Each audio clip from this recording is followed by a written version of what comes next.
अस्सलाम वालेकुम, कैसे हैं आप सब? मैं यहाँ ठीक हूँ, उम्मीद करती हूँ आप भी ठीक होंगे। तो ये हमारी तरफ का है ना, ऐसी सजावट हुई है, क्या बताऊँ मैं आपको।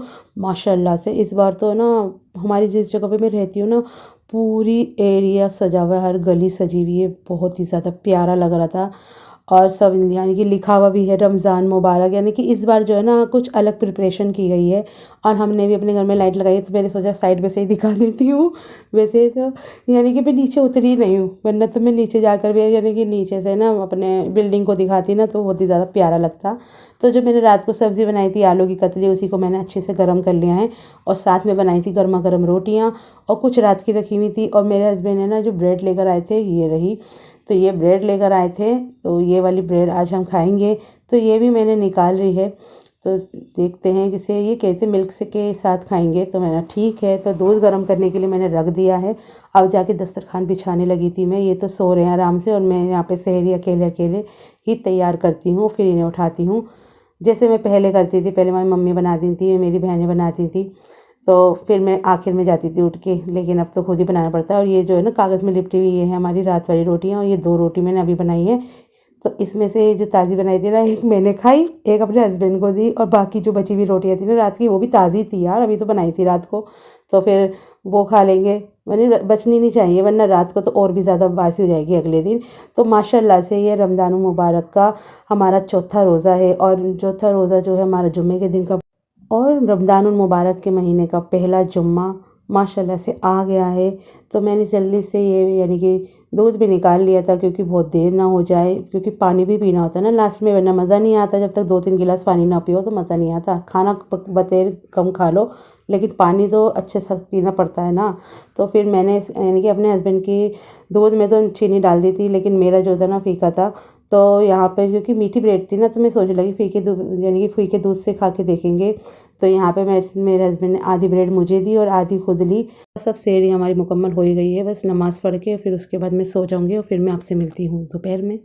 तो ज़ोहर का टाइम हो गया था, मैं नहाई धोई, और उसके बाद मैं नमाज़ पढ़ने चली गई थी। और मेरे हस्बैंड जो है काम पे चले गए थे, वहीं पर से ही अपना नमाज़ पढ़ने जाएंगे वो, क्योंकि जामा मस्जिद में ही उनका कारखाना है। तो उसके बाद मैंने सबसे पहले इतर लगाया अपने, यानी कि नमाज़ पढ़ने से पहले मैं भूल ही गई थी। फिर मैंने सामने रखा हुआ देखा, मैंने इतर लगाना तो सुन्नत है। तो फिर मैंने इतर लगाया, और फिर पढ़ा मैंने कुरान शरीफ। तो आज मैं कुरान शरीफ पढ़ रही थी, तो मैंने सबसे पहले सोचा कि चलो सबक ही पढ़ लेती हूँ। तो ये कुरान शरीफ भी ज़िलेदान है ना, ये मेरी मम्मी ने अपने हाथों से सीला था जब मेरी शादी हुई थी। तो मम्मी ने अपने हाथों से सील कर ये मुझे दिया था। तो बहुत ही ज़्यादा खूबसूरत कवर है ये, गोटे पत्ती, यानी कि मेरी मम्मी ने खुद सीला था, ये नहीं है कि मार्केट से लिया था, एकदम सीला अपने आप ही। और इसके अंदर का जो कवर था, सब चीज़ें मम्मी ने ना मुझे बना के दी थी माशाल्लाह से। और मुझे अल्लाह पाक मेरी मम्मी की मग़फ़िरत फरमाए, आमीन सुम्मा आमीन। ये अल्लाह पाक उन्हें चैन और सुकून दे, आमीन। और फिर कुरान शरीफ पढ़ते पढ़ते मुझे बहुत ज़्यादा टाइम हो गया था। फिर मुझे सीधा है ना खाना बनाने के लिए ही जाना होगा, यानी कि अफ्तार की प्रिपरेशन करने के लिए। फिर मैं जल्दी से किचन में गई, और मैंने प्याज काट ली थी और आलू भी काट के रख लिए थे। तो मैंने सोचा कि चलो आज पकोड़े बनाते हैं, दही फुल्की बनाते हैं। तो मैंने दही फुल्की का बेसन, सबसे पहले है ना दही फुल्की का बेसन ही घोला। इसके अंदर मैंने नमक मिर्च और हाँ बस नमक मिर्च डाल के अच्छी तरह से, थोड़ा सा सोडा डाल कर ना इसको अच्छे से फेंट लिया। और जब तक लम्स निकल नहीं जाते, तब तक फेंटती रही। और फिर उसके बाद मैंने सोचा कि थोड़ा सा इसे रेस्ट मिल जाएगा, इसे साइड में रख देती हूँ। और साइड बाय साइड पकौड़ों का भी जो बेसन था वो भी मुझे घोलना था। तो इसमें भी सिंपल मैं ज़्यादा कुछ नहीं डालूँगी, नमक और मिर्च ही डालूँगी। और चाहे तो आप थोड़ा सा चाट मसाला और गर्म मसाला डाल सकते हैं, पर मैंने कुछ ज़्यादा नहीं डाला, मुझे सिंपल पकौड़े ही अच्छे लगते हैं। तो थोड़ा सोचा था कि मैंने थोड़े प्याज के पकोड़े बनाऊंगी, थोड़े से आलू के बनाऊंगी।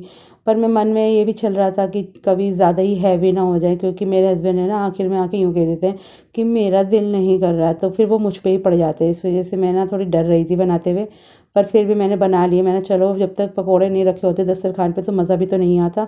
तो मैं छत पे गई थी और लेकर आई अपने पापड़। तो पापड़ भी मेरे सूख चुके हैं, थोड़े से काले काले से लग रहे हैं, पता नहीं क्यों, पर ये ना अच्छे से सूख चुके हैं। अब मैं ना इन्हें फ्राई करूँगी, तो फिर आपको ये भी दिखाऊँगी। तो आज मैंने सोचा है कि थोड़े से पापड़ इसमें से जो अच्छे से सूख गए ना, वो निकाल के उन्हें फ्राई करके भी दिखाऊँगी। तो देखिए तेल भी मेरा अच्छे से ना गर्म हो गया है। तो मैंने सबसे पहले अपना पापड़ ही डाला है जो मैंने बनाया था।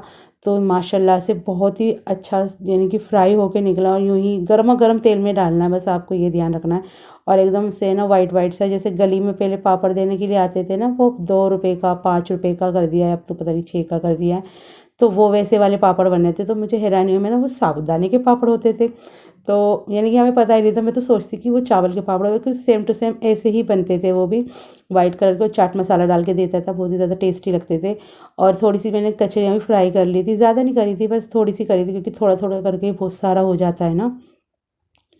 तो यहाँ पे कचरियाँ भी फ्राई हो गई हैं। अब मैं बनाने जा रही हूँ दही फुल्की की, छोटी छोटी सी फुल्की। तो मैंने सोचा था कि मैं वो वाली फुल्कियाँ बनाऊँगी जिसमें चने और प्याज, टमाटर और आलू, ये वाले चने बनाऊँगी। मैंने ना पाकिस्तानी ब्लॉगरों को बहुत बनाते हुए देख रही हूँ मैं आजकल, और बाहर के जैसे कि जो कनाडा में रहते हैं, यहाँ पे रहते हैं, वहाँ रहते हैं, तो वो भी बहुत बना रहे हैं। तो मैंने सोचा चलो आज वो भी बना लेती हूँ। पर फिर मैंने ना सबसे पहले जो है ना पानी गर्म करने के लिए भी रख दिया था, और मैंने पकौड़ियाँ भी बना ली थी। मैं ना लास्ट में ना प्रिपेयर कर लूँगी इसको।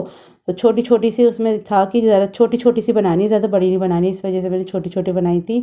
और ये लगा हुआ है हमारा दस्तरखान माशाल्लाह से। हमारा आज का चौथा रमज़ान भी कंप्लीट हुआ माशाल्लाह से। और सबसे पहले मैं खजूर खाती हूँ, और फिर उसके बाद रोज़ा खोलती हूँ खजूर से, और फिर पीती हूँ पानी, जो अल्लाह पाक की एक नियामत है माशाल्लाह से।